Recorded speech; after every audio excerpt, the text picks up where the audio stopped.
শেখ হাসিনার পতন ঘটিয়েছে মূলত আমেরিকা, এবং আমেরিকা তাদের পছন্দের প্রতিনিধিকে ক্ষমতায় বসিয়েছে। ক্ষমতা আমাদের হাতে নেই।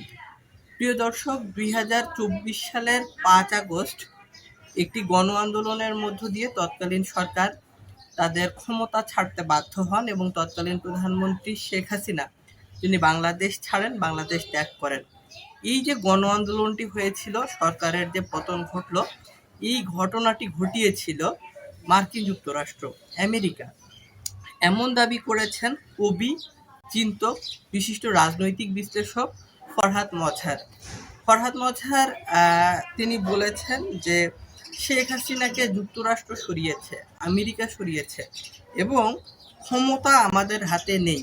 অর্থাৎ বর্তমানে বাংলাদেশ যারা পরিচালনা করছে, বাংলাদেশ রাষ্ট্রের ক্ষমতায় যারা আছে, তারা আমাদের কেউ না, অর্থাৎ বাংলাদেশের কেউ না।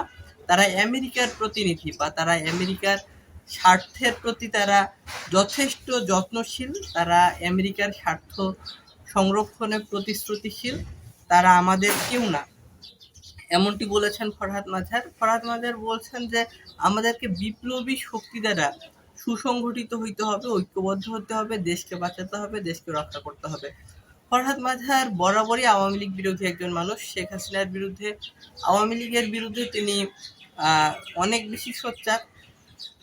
এনসিপি কর্তৃক আয়োজিত একটি অনুষ্ঠানে তিনি যোগ দিয়েছিলেন। জাতীয় নাগরিক পার্টি এনসিপির যে আলেম ওলামাদের সংগঠন আছে, সেই সংগঠনের আত্মপ্রকাশ অনুষ্ঠানে যোগ দিয়ে তিনি এই ধরনের একটি মন্তব্য করেছেন, এবং তিনি বলেছেন, ভালো কথা, এনসিপি তো দীর্ঘদিন ক্ষমতায় ছিল এবং এখনো তো এনসিপির যারা নেতৃবৃন্দ তারা অনেকটাই ক্ষমতার কাছাকাছি আছেন, সরকারে না থাকলেও সংসদে আছেন, এবং রাজনৈতিকভাবে কোনো হয়রানির শিকার হচ্ছেন না, বিভিন্ন ধরনের সুযোগ সুবিধা ভোগ করছেন, তাই না?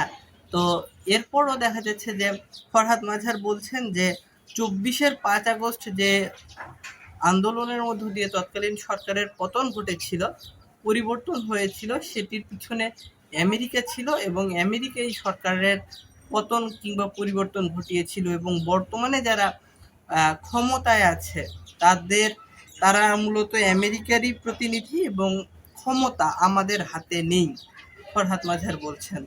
এবং ফরহাদ মাঝার বলছেন যে বাংলাদেশকে বিপ্লবী চেতনায় ঐক্যবদ্ধ হতে হবে, সুসংগঠিত হতে হবে, ঘুরে দাঁড়াতে হবে।